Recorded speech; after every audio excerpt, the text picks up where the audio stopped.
Hello everyone, good afternoon. আজকে আমি দুপুরে বানিয়েছি বিরিয়ানি বানিয়েছি। এই যে দেখুন, আজকে আমি বানিয়েছি বিরিয়ানি।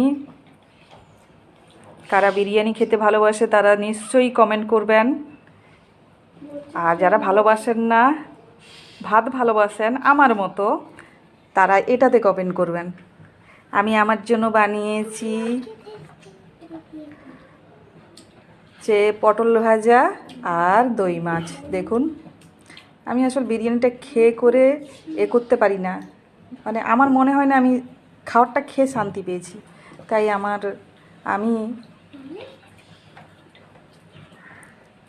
আমার জন্য বানিয়েছি। আমি খাবো আর আমার শাশুড়ি মা খাবে। আর এই যে বিরিয়ানি। শুভ দুপুর, সবাই ভালো থাকবেন আর অনেক অনেক লাইক কমেন্ট